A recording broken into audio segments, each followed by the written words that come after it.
अब वो पता चला उन्होंने 2020 से बुल रन चालू हुआ, 23 में पेनल्टी ऑफ नंबर लोगों ने पैसा डाल दिया, मार्केट 24 तक फिर बढ़ा तो उन्होंने कुछ रिटर्न बनाया।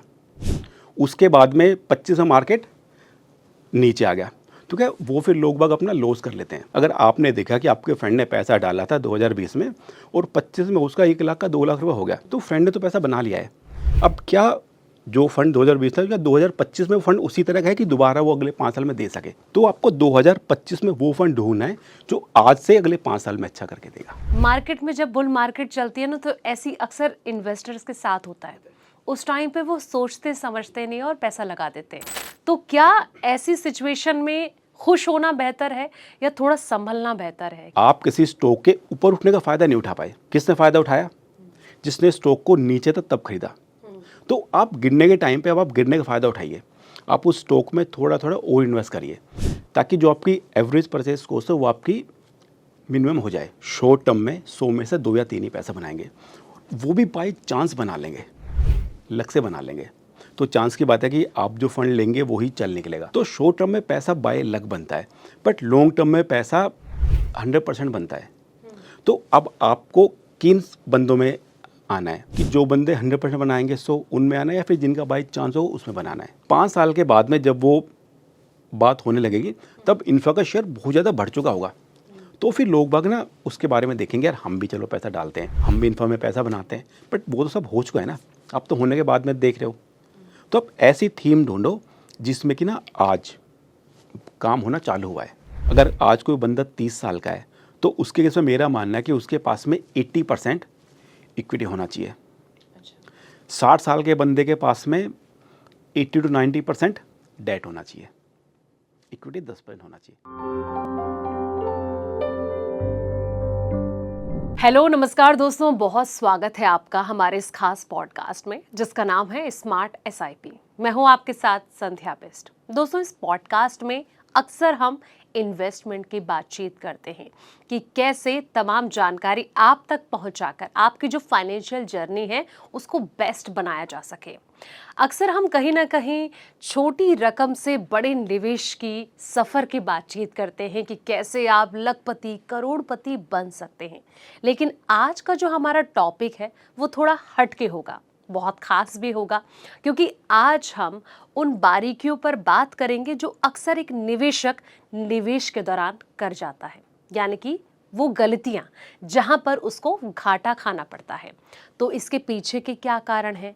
क्योंकि अक्सर मार्केट के दरमियान जब कोई इन्वेस्टर निवेश करता है, किसी स्टॉक का चयन करता है, तो वो जल्दबाजी में आकर फैसला ले लेता है और उसका जो पैसा होता है सब डूब जाता है, कहीं ना कहीं उसे घाटा खाना पड़ता है।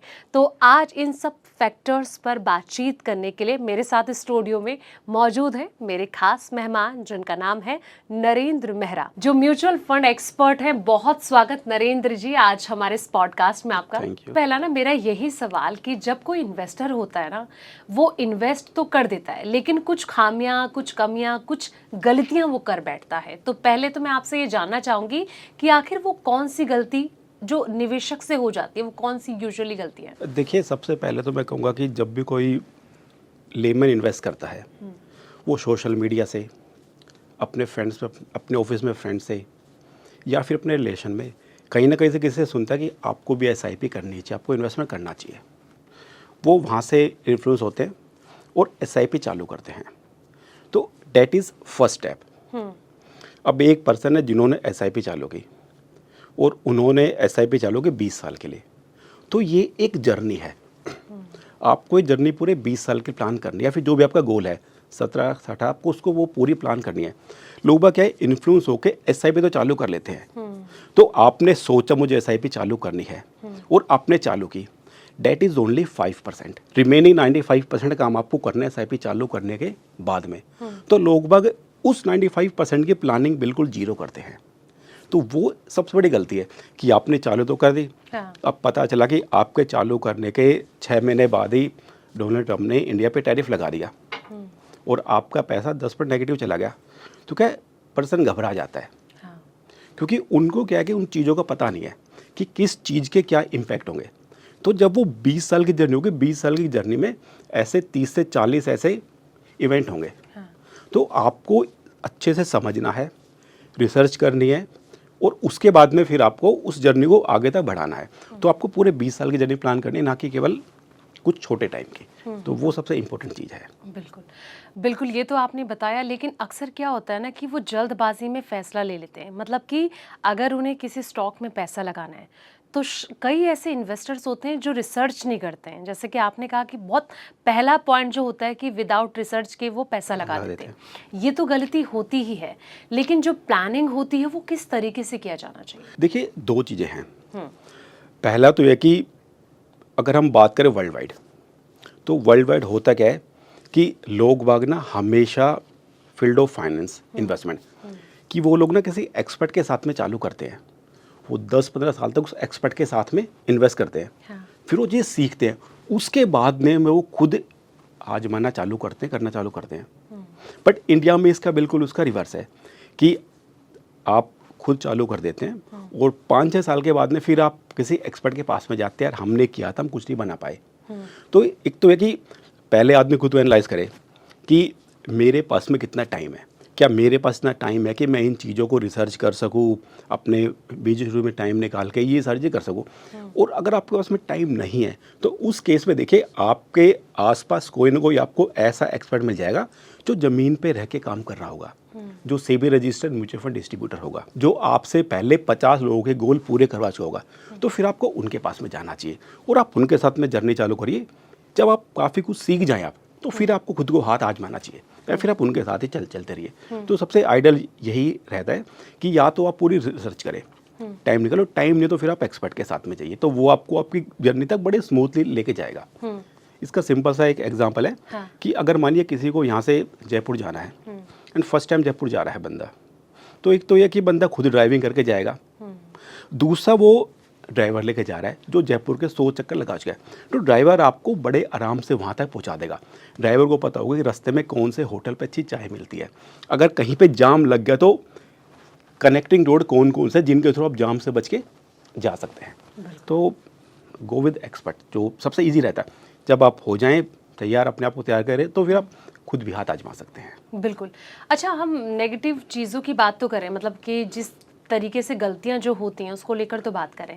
जब भी हम देखते हैं ना कि जैसे मान लीजिए कि फॉर एग्जांपल किसी मॉल में सेल लगी हुई है तो लोग बिल्कुल मतलब भागना शुरू करते हैं, खरीदना शुरू कर देते हैं। मार्केट में जब बुल मार्केट चलती है ना, तो ऐसी अक्सर इन्वेस्टर्स के साथ होता है। उस टाइम पे वो सोचते समझते नहीं और पैसा लगा देते हैं। तो क्या ऐसी सिचुएशन में खुश होना बेहतर है या थोड़ा संभलना बेहतर है कि ठीक है बुल मार्केट चल रही है, तो वहाँ पर किस तरीके की चीज़ों पर ध्यान देना चाहिए? देखिए, वहाँ पे ना आपको बहुत ज़्यादा सावधानी बरतने की ज़रूरत है। सपोज 2020 में मार्केट बढ़ने लगा, 2020 में मार्केट नीचे था, वहाँ से मार्केट बढ़ने लगा, मार्केट बढ़ा 2023 तक। तो 2023 में ना आप न्यूज़ उठाएंगे, आप सोशल मीडिया उठाएंगे, हर जगह पे आपको आ रहा होगा कि एक्स फंड ने 3 साल में इतना पैसा कर दिया, वाई फंड ने इतना पैसा कर दिया। तो जो मास पब्लिक है वो 3 साल के बाद में वो उन चीज़ों को पढ़ते ही देखती है और वहाँ से फिर वो पैसा डालना चालू करते हैं। अब वो पता चला उन्होंने 2020 से बुल रन चालू हुआ, 23 में पेनल्टी ऑफ नंबर लोगों ने पैसा डाल दिया, मार्केट 24 तक फिर बढ़ा, तो उन्होंने कुछ रिटर्न बनाया। उसके बाद में 25 में मार्केट नीचे आ गया, तो क्या वो फिर लोग बाग अपना लॉस कर लेते हैं। जबकि जो एक्सपर्ट होते हैं वो 2020 में पैसा डालते हैं और 23 तक उस पैसे को बढ़ने देते हैं, तो उसके बाद धीरे धीरे वो लोग सेल आउट करना चालू कर देते हैं। तो आपको ये देखना कि आज आप इन्वेस्ट कर रहे हैं, आप जो फंड ले रहे हैं उसने क्या वो फंड ऑलरेडी अपने पीक पे तो नहीं है। हाँ। भाई आपने देखा 3 साल में रिटर्न दिया 30%, तो आप ये देखिए क्या ये आगे अगले 3 साल देगा 30% या यहाँ से गिरने के चांस ज़्यादा हैं। तो उसके बेस पे फिर आपको डिसीजन लेना चाहिए। केवल आपको है कि आपको किसी और को देख कर नहीं लेना है। अगर आपने देखा कि आपके फ्रेंड ने पैसा डाला था 2020 में और 25 में उसका 1 लाख का 2 लाख रुपये हो गया, तो फ्रेंड ने तो पैसा बना लिया है। अब क्या जो फंड 2020 था क्या 2025 में फंड उसी तरह का है कि दोबारा वो अगले 5 साल में दे सके? तो आपको 2025 में वो फंड ढूंढना है जो आज से अगले 5 साल में अच्छा करके देगा। तो मतलब बैकग्राउंड की जो हिस्ट्री होती है वो देखना भी कितना इंपॉर्टेंट हो जाता है? बिल्कुल इंपॉर्टेंट है। आपको हर चीज़ आपको देखनी चाहिए। आपको फंड का बैकग्राउंड देखना चाहिए कि फंड ने पिछले 5 साल में कैसा किया है और क्या यहाँ से आगे और कर सकता है क्या। बहुत बार होता है क्या कि हमारे यहाँ पे साइकिल चलती है कि पता चला कि अगर हम थोड़ा इन द पास जाएं तो इंडियन गवर्नमेंट ने हल्का फुल्का सा डिफेंस के ऊपर बोलना चालू किया। हाँ। तो वहाँ से डिफेंस फंड बड़ी तेज़ी से बढ़े। तो जिन्होंने शुरू में पैसा डाला तो उन्होंने तो 1 साल में ऑलमोस्ट पैसा डबल कर लिया। हाँ। तो 1 साल में वो फंड अपने हाई पे था, बट पेनल्टी ऑफ लोगों ने वहाँ पे पैसा डाला है जब वो अपने हाई पे था, तो फिर वो गिरा है। तो आपको हमेशा वो फंड, वो सेक्टर चूज़ करना है जो अगले 5 साल में परफॉर्म करके देगा। उसके लिए आपको पता होना चाहिए कि गवर्नमेंट किन किन सेक्टर के बारे में धीरे धीरे क्या बोल रही है, गवर्नमेंट की क्या प्लानिंग है, या फिर किसी भी कोई भी कंपनी उस कंपनी को इंडिया से बाहर से क्या क्या ऑर्डर मिलने वाले हैं। तो उन सब चीज़ों के बेस पे फिर उन्हें फंड या स्टॉक सेलेक्ट करना चाहिए। अच्छा, कुछ ऐसे स्टॉक्स होते हैं ना जो मल्टी बैगर रिटर्न दे देते हैं, जी। और अक्सर क्या होता है कि उनमें तो देखिए दाव अक्सर वही इन्वेस्टर लगाते हैं जिनको पता होता है जी। कि हमें यहाँ से कैसा पैसा निकालना है, कैसे बनाना है। जी। लेकिन कुछ ऐसे इन्वेस्टर्स होते हैं ना जो वहाँ पे घाटा खा जाते हैं, धोखा खा जाते हैं। उनको नॉलेज नहीं होती है और वो सोचते हैं कि यहाँ से तो 4 गुना रिटर्न मिल रहा है, तो वो वहाँ पे पैसा लगा देते हैं। तो ऐसे इन्वेस्टर्स के लिए आप क्या बोलेंगे कि क्या प्री प्लानिंग उनको करनी चाहिए? देखिए, मैं आपको एक एग्जांपल देता हूँ। जब हम छोटे थे ना, तो एक अधिकारी ब्रदर की कंपनी थी, वो टीवी सीरियल बनाती थी। अगर आप उस कंपनी के पिछले 5 साल का देखेंगे तो उनका प्रॉफिट 0 है। उन्होंने कुछ बनाया भी नहीं है, बट पिछले 3-4 साल में उनका स्टॉक बड़ी तेज़ी से ऊपर भगा था। हुआ क्या कि मानिए आज मेरे पास एक स्टॉक है, वो स्टॉक 10 रुपये का है, समहाउ मैंने वो स्टॉक किसी को 12 रुपये का बेच दिया, तो वो स्टॉक बिना किसी वजह से 20% बढ़ गया। अब क्या मार्केट में लोग अधिकतर 10 का या 12 का हो गया, फिर कोई तीसरा बंदा उस 12 वाले को 15 पे ले लेगा, कोई 17 पे ले लेगा, तो एक बब्बल सा बनता चला जाता है।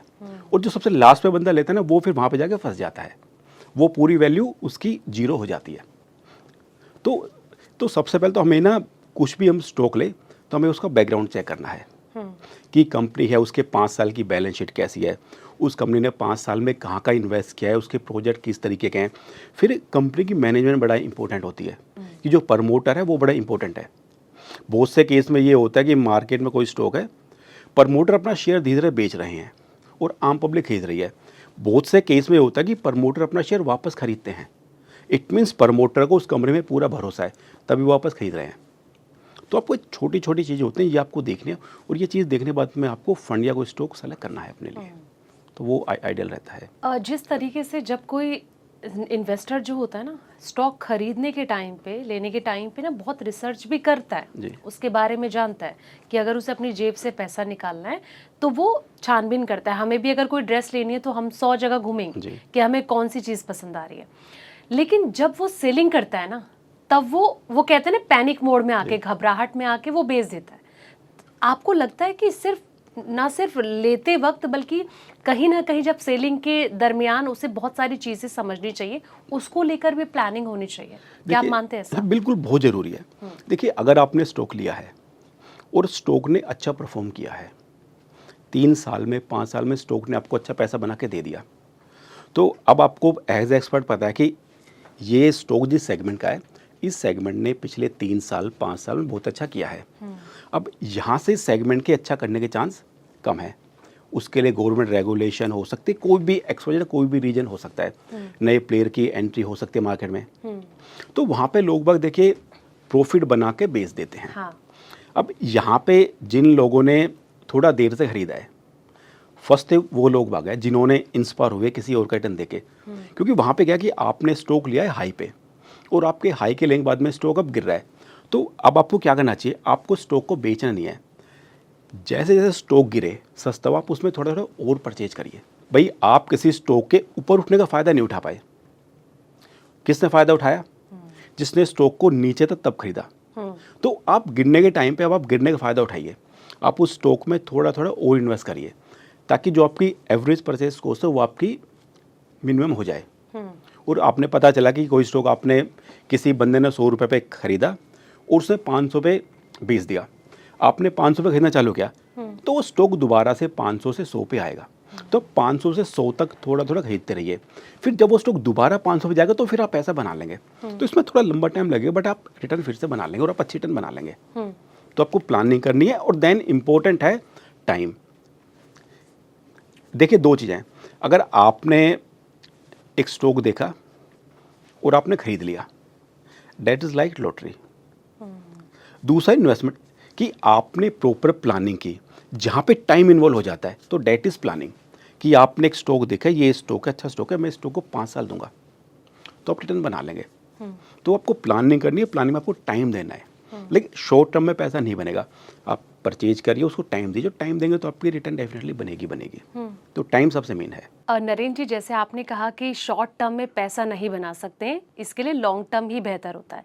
लेकिन कई सारे इन्वेस्टर्स जो होते हैं ना, वो शॉर्ट और मिड की तरफ ही ज़्यादातर जाते हैं, क्योंकि उन्हें लगता है कि छोटे वक्त में हमें ज़्यादा पैसा बनाना होता है।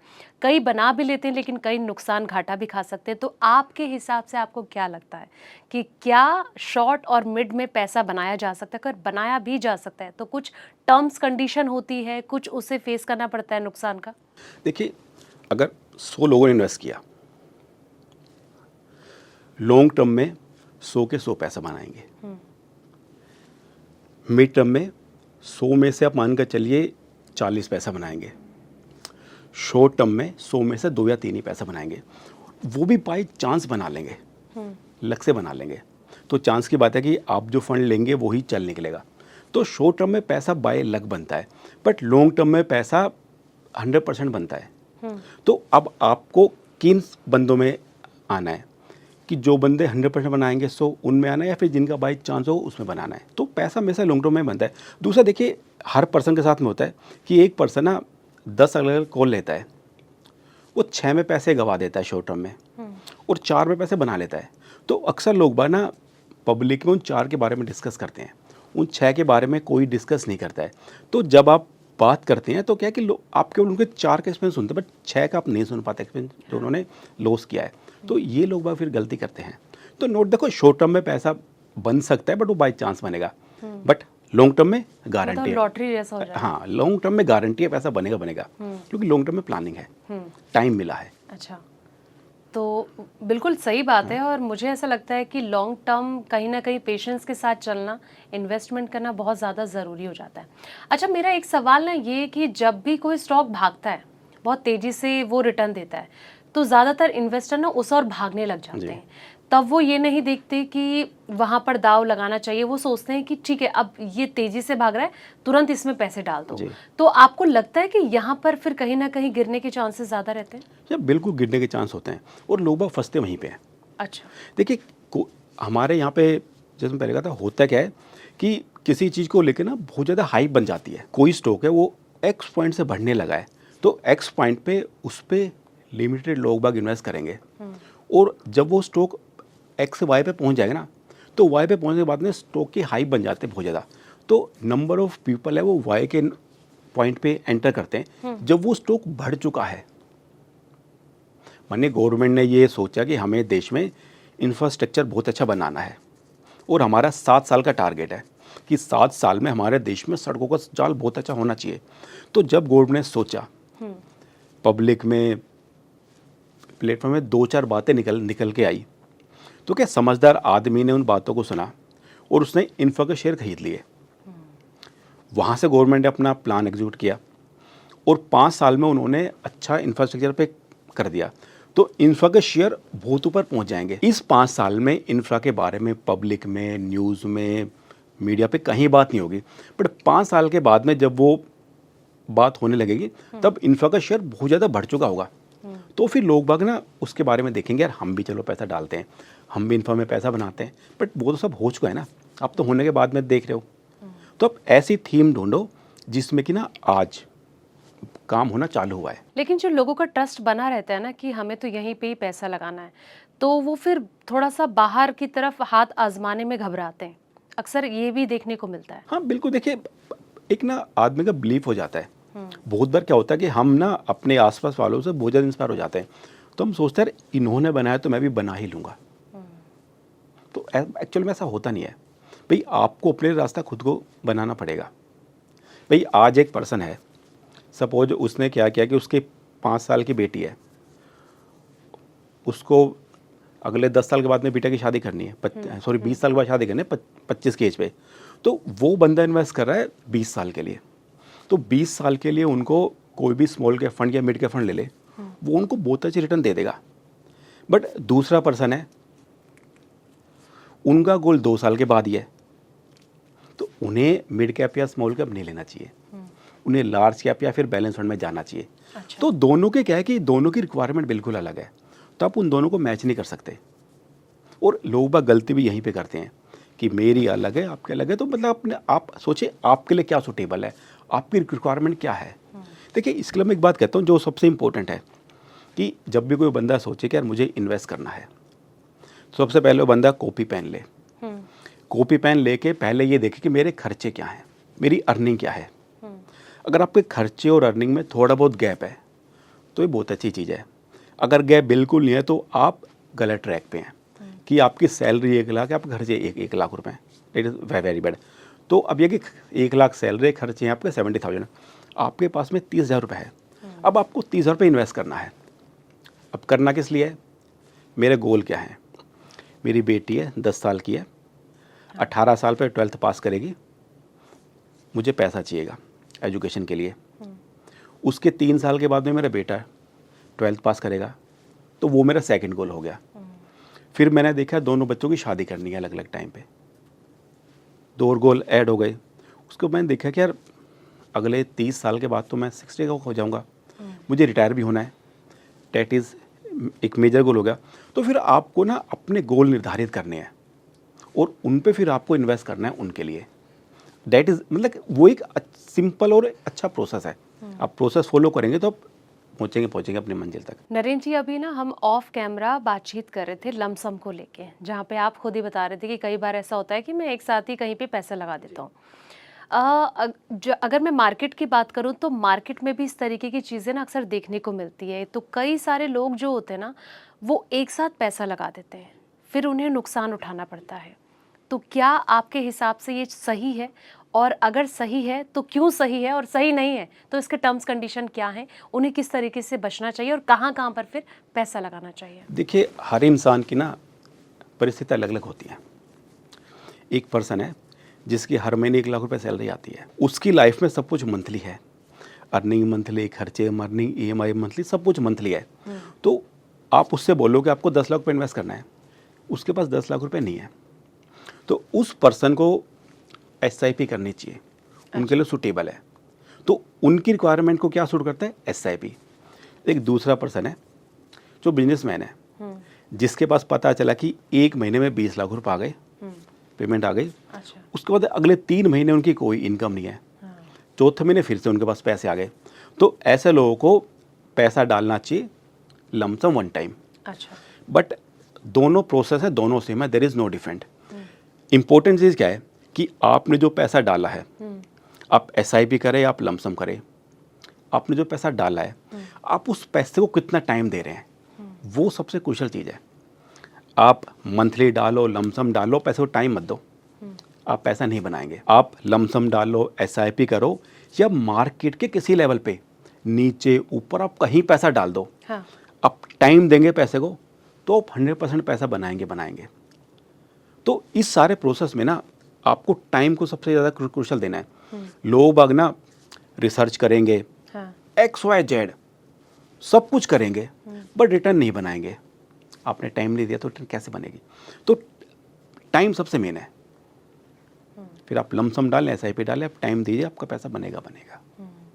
That is much important. अच्छा, जैसे FD में आज भी ना लोगों का भरोसा ही है, लेकिन कई बार ऐसा होता है ना कि लोग FD RD के चक्कर में पड़ के कहीं ना कहीं जो इतने सारे ऑप्शन उनके सामने आज की डेट पे मौजूद हैं इन्वेस्टमेंट के, तो उससे लैग कर जाते हैं। तो आपको लगता है कि अभी जैसे अगर वो डेट फंड में पैसा डालें तो शायद उनको ज़्यादा बेनिफिट मिले FD RD के कंपैरिजन, तो ये भी आप एक मिस्टेक मानते हैं? देखिए हमारे आसपास जितने भी ऑप्शन अवेलेबल है इन्वेस्टमेंट के लिए, सभी के अपने फ़ायदे अपने नुकसान हैं। तो हम ये नहीं कह सकते कि ये चीज़ बेकार है, ये चीज़ अच्छी है। इम्पोर्टेंट क्या हो जाता है कि आपकी रिक्वायरमेंट क्या है।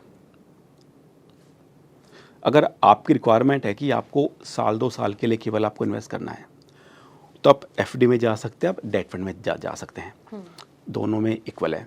बट जहाँ पे आपको पैसा चाहिए 10 साल के बाद में, तो फिर आपको उसको 18% 15% आपको रिटर्न टारगेट कर सकते हैं आप। और सबसे मेन क्या है कि जो एफडी, अगर आपने सारा पैसा अपने एफडी में डाल दिया तो वो गलत चीज़ है। पता चला किसी के, अब मैं एक एग्जांपल लेता हूँ कि आज मानिए एफडी 6% पे है। हाँ। आज मेरे पास में 1 लाख रुपए है, मैं उस 1 लाख रुपए से ABCD 4 कमोडिटी खरीद सकता हूँ आज। 1 साल के बाद मेरी एफडी मुझे पैसा करके देगी 1,06,000 रुपये। इन्फ्लेशन है 8%। हाँ। तो 1 साल के बाद में मुझे वो चारों चीज़ें खरीदने के लिए 1,08,000 रुपये चाहिएगा। बट मेरी एफडी मुझे कितना दिया? 1,06,000 रुपये। तो या तो मैं 2,000 अपनी जेब से मिलाऊंगा, या फिर क्या होगा कि मैं कोई एक चीज़ ना थोड़ा कम खरीदूंगा। तो आपको देखना कि जो भी आप पैसा इन्वेस्ट कर रहे हैं वो आपका एज ए होल, वो आपका इन्फ्लेशन बीट कर रहा है नहीं कर रहा है। तो उसके हिसाब से फिर आपको एक कहते हैं ना कि एक प्रॉपर जो खाने की थाली होती है, हाँ। उसमें होता क्या है कि उसमें आपका प्रोटीन भी है, कार्ब भी है, मिनरल भी है, प्रोटीन भी है, विटामिन सब कुछ है। तो उसी तरीके से जब आप अपनी इन्वेस्टमेंट की थाली देखें तो उसमें आपके पास में ऐसा प्रोडक्ट हो जो आपको देगा 15%। तो आप अपना मेजर अमाउंट 60-70% उसमें डालिए। कुछ पैसा आप डालिए गोल्ड में, जो नॉर्मली घर में हमारे पास सबके पास में होता है। हाँ। कुछ पैसा आप डालिए छोटे ड्यूरेशन वाला भी। तो एक फिर एक डाइवर्सिफाई आप चीज़ें बनाइए। तो उससे क्या कि आप इन्फ्लेशन बीट करेंगे और हर चीज़ आपके लिए अच्छी हो जाएगी। कल को पैसा चाहिए, आप एफडीएससी से निकाल के पैसा भी आप यूज़ कर सकते हैं। तो वो सबसे आइडियल रहता है कि आप चीज़ें सारी रखिए, उनकी क्वांटिटी कितनी कितनी होनी चाहिए वो इम्पोर्टेंट है। और वो भी ना कितनी होनी चाहिए वो सबके लिए सेम नहीं हो सकता। एक 30 साल के पर्सन के लिए अलग होगा और 60 साल के पर्सन के लिए अलग होगा। अगर आज कोई बंदा 30 साल का है तो उसके केस में मेरा मानना है कि उसके पास में 80% इक्विटी होना चाहिए। अच्छा। 60 साल के बंदे के पास में 80 to 90% डेट होना चाहिए, इक्विटी 10% होना चाहिए। तो उन चीज़ों को देख के आपको डिसाइड करना पड़ेगा। नरेंद्र जी, एक सवाल ये कि पोर्टफोलियो डाइवर्सिफिकेशन, इसको लेकर अक्सर बातचीत की जाती है, लेकिन इसकी जो इम्पोर्टेंस है ना वो हर कोई समझ नहीं पाता। तो मैं चाहूँगी कि इसको लेकर आप कुछ करें। देखिए, ये ना आज का सबसे इम्पोर्टेंट क्वेश्चन है और ये ना किसी भी इन्वेस्टर के लिए बहुत इम्पोर्टेंट है। एक्चुअली होता क्या है कि लोग बाग जो सबसे गलती करते हैं कि वो ना पोर्टफोलियो बनाते हैं तो उनके पास ना लगभग स्कीमें एक सी हो जाती हैं। जो लोग बाग गलती अक्सर कर जाते हैं कि वो देखते हैं कि आज कौन सी चीज़ चल रही है, जो आज चल रहा है ना वो वही वाली चीज़ इन्वेस्ट करते हैं। सपोज आज मानिए लार्ज कैप स्टॉक चल रहे हैं, वो सारा का सारा पैसा लार्ज कैप में डाल देंगे। तो जब तक लार्ज कैप अच्छा चल रहा है 1-2 साल तक दे आर हैप्पी। उसके बाद में क्या, लार्ज कैप या तो नीचे आएगा या स्टेबल हो जाएगा, वहाँ से चलेगा मिड कैप या स्मॉल कैप, तो उनका पोर्टफोलियो अटक गया है। तो अगले 2 साल तक वो पोर्टफोलियो वहीं पे अटका रहा। देखिए, सबसे बेस्ट क्या है कि जब आप पैसा इन्वेस्ट करें, large cap, mid cap, small cap, आपके पास में तीनों चीज़ होनी चाहिए। आपने 100 रुपये इन्वेस्ट किया है तो आप कोशिश करिए कि 40 आप डालें लार्ज कैप में, 40 डालें मिड कैप में और 20 आप डालें स्मॉल कैप में। वो एक आइडियल डाइवर्सिफिकेशन है। उसका क्या फ़ायदा होगा, लार्ज कैप स्टॉक चले तो 40% आपका बहुत अच्छा चल गया, रिमेनिंग 40 हो गया मिड कैप, उसने अच्छा कर दिया, और जो 20% है वो मानिए स्टेबल रहा। तो आपने रिटर्न बना ली। जब भी आप देखेंगे पोर्टफोलियो तो आपको हमेशा 2 रुपये बढ़ता हुआ दिखेगा। फिर 2-2.5 साल के बाद में क्या हुआ कि लार्ज कैप स्टॉक पूरा बढ़ चुके हैं, वो स्टेबल हो गए। अब पता चला कि यहाँ से मिड कैप बड़ी तेज़ी से भाग रहे हैं और स्मॉल कैप ठीक ठाक कर रहे हैं। तो फिर से आप रिटर्न बनाएंगे, क्योंकि आपका जो मिड कैप का पोर्शन है वो आपको अच्छी रिटर्न बना के देगा, स्मॉल कैप उसको हेल्प करेगा और एक पोर्शन आपका स्टेबल है। तो वहाँ पे भी आप जब भी देखेंगे पोर्टफोलियो तो आपको 2 रुपये बढ़ता हुआ दिखेगा। आप हैप्पी रहेंगे, आपके चैन सुकून ज़िंदगी में बना रहेगा, आप पैनिक नहीं होंगे, परेशान नहीं होंगे। तीसरे टाइम पे क्या हुआ कि स्मॉल कैप बड़ी तेज़ी से बढ़ने लगे, तो आपके पास तो स्मॉल कैप भी है। स्मॉल कैप आपका ऊपर लेके जाएगा पोर्टफोलियो, मिड कैप और जो लार्ज कैप है वो उसको सपोर्ट करेंगे। तो इससे हम कहते हैं कि ये एक ऐसा पोर्टफोलियो जो हर फ्लेवर इसमें आ जाता है। अच्छा। तो साल का कोई टाइम हो, कुछ भी टाइम चल रहा हो, वो पोर्टफोलियो हमेशा एक अच्छे रिटर्न आपको देता रहेगा। और क्योंकि पीस ऑफ माइंड है, तो आप उस चीज़ को 20 साल तक लेके भी चले जाएंगे। आप बीच में उस चीज़ को डिस्टर्ब नहीं करेंगे, क्योंकि आपका इंसान क्यों इन्वेस्ट करता है? ताकि पैसा बढ़ता रहे। अब लोग बाग गलती क्या करते हैं, या तो सारा पैसा उन्होंने एक जगह डाल दिया, देखा पिछले 3 साल में यार स्मॉल कैप तो बहुत अच्छा बढ़े हैं, हाँ। 3 साल में डबल हो गया, उठा के सारा पैसा स्मॉल कैप में डाल दो।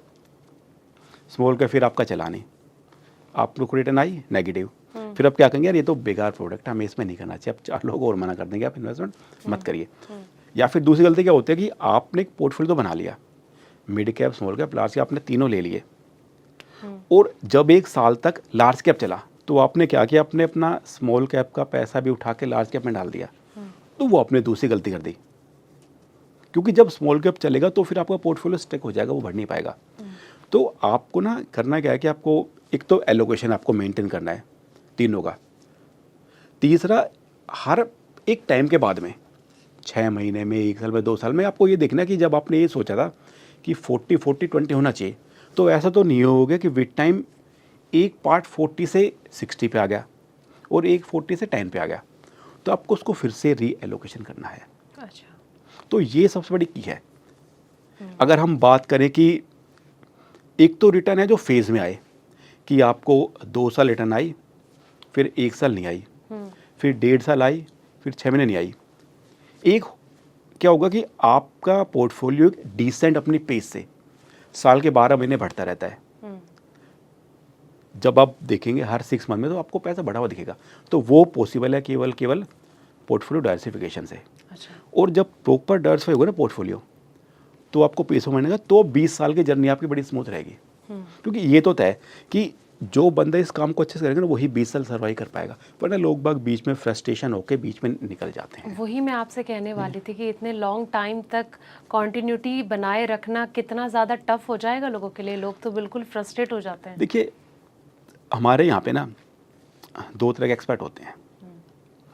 एक एक्सपर्ट होता है जो दाएं बाएं से इंफॉर्मेशन शेयर करता है, और इंस्टाग्राम पे, यूट्यूब पे, इन पे रील बनाते, वीडियो बनाता है। एक दूसरा एक्सपर्ट होता है जो आपको यहाँ नहीं मिलेगा, वो ना अपने एरिया में ज़मीन पे रह के काम कर रहा होता है। तो उस केस में आपको कोशिश करिए कि आप अपने आसपास कोई ऐसा एक्सपर्ट ढूंढिए जो ये काम कर रहा हो। आप उनके साथ में आप अपनी जर्नी चालू कीजिए। या तो देखिए आपके पास में इतना टाइम हो कि आप ये चीज़ कर सकें, that is very very good. अगर टाइम नहीं है और फिर आपने खुद से किया, तो फिर आप अपने हाथ जला बैठेंगे। अच्छा। तो इसलिए अगर टाइम नहीं है, तो फिर आप सिंपल सा कोई एक्सपर्ट ढूंढिए जो काम कर रहा हो, आप उसके साथ जर्नी चालू करिए। वो आपकी जर्नी को इतना स्मूथ बना देगा। देखिए, सबसे मेन चीज़ क्या है, मैंने कहा था कि पहले भी इवेंट होते रहते हैं। जब कोई भी इवेंट होता है ना, तो हर इवेंट के प्लस माइनस दोनों होते हैं। तो एक्सपर्ट को पता होता है कि इस इवेंट के क्या प्लस है, क्या माइनस है। अगर डोनाल्ड ट्रंप ने इंडिया पे टैरिफ लगाया, तो उसके प्लस माइनस दोनों इम्पैक्ट हैं।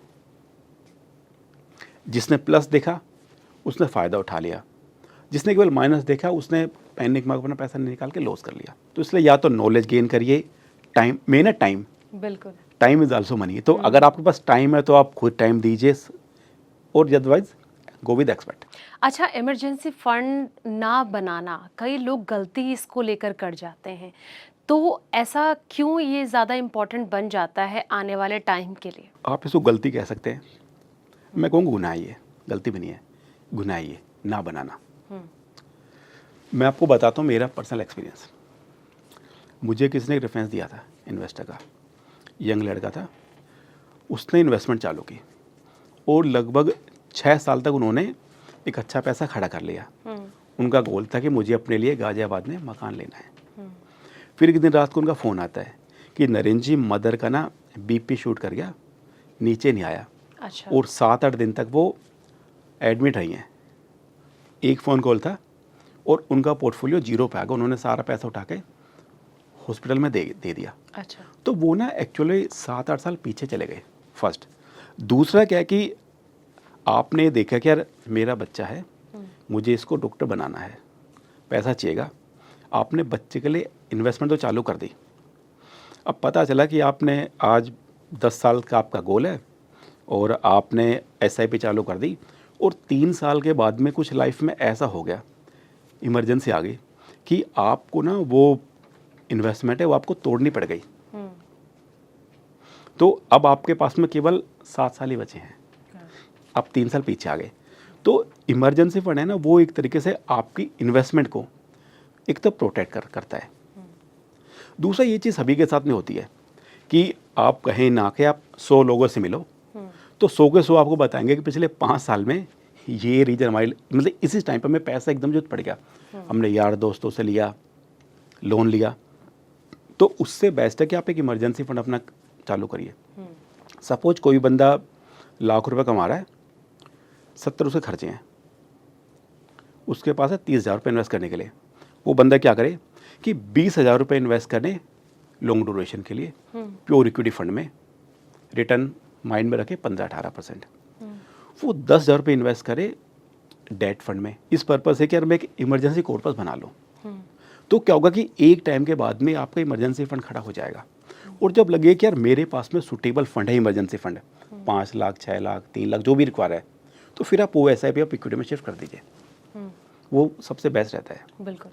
और देखिए अक्सर लोग भाई ये पूछते हैं कि इमरजेंसी फंड आपके पास कितना होना चाहिए, तो इसका कोई थंब रूल नहीं है, बट फिर भी सभी एक्सपर्ट का मानना है कि जो भी आपकी मंथली इनकम है उसका कम से कम 6 गुना। अगर आपकी इनकम 1 लाख रुपए है तो आपके पास में 6 लाख रुपए इमरजेंसी फंड आपके पास होना चाहिए। अच्छा।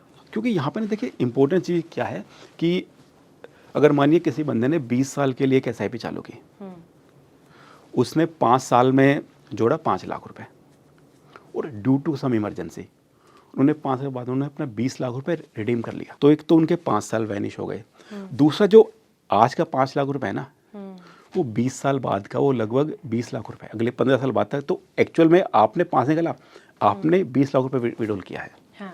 तो आपके पैसे को टाइम नहीं मिला। तो इमरजेंसी फंड होना बहुत ज़रूरी है। बिल्कुल। हम ये कि हम जैसे घर परिवार वाले हैं तो परिवार में दिक्कत आ सकती है, एक्सवाइजेड कोई भी रीजन हो सकता है, 1000 रीजन होंगे इमरजेंसी फंड रखने के, तो उसका होना बहुत ज़रूरी है, वो हर किसी को रखना चाहिए। बिल्कुल। नरेंद्र जी, जिस तरीके से आप, मुझे लगता है कि इस वक्त जितने भी व्यूवर्स हमें देख रहे हैं ना, और वो जो अक्सर इन्वेस्टमेंट में गलती कर जाते हैं ना, मुझे लगता है कि शायद इस पॉडकास्ट को देखने के बाद उनके दिमाग में जितनी भी मंशाएं थी, जितने भी डाउट्स थे ना, वो क्लियर हो गए होंगे। तो बहुत बहुत थैंक्स आपका हमारे तमाम जानकारी हमारे व्यूवर्स तक पहुंचाने के लिए। और जैसा कि दोस्तों आपने सुना नरेंद्र जी को, जिन्होंने बताया कि अक्सर इन्वेस्टर क्या गलतियां कर जाते हैं, किन गलतियों से उन्हें बचना चाहिए और किस तरीके से अगर आप सही तरीके से इन्वेस्टमेंट करते हैं तो जाहिर सी बात है कि आप आने वाले वक्त में एक अच्छा खासा कॉर्पस तैयार कर सकते हैं और कहीं ना कहीं रिटर्न भी बेहतर पा सकते हैं। तो फिलहाल दोस्तों इस पॉडकास्ट में इतना ही। अगले पॉडकास्ट में फिर मिलते हैं एक नए टॉपिक के साथ। तब तक के लिए नमस्ते।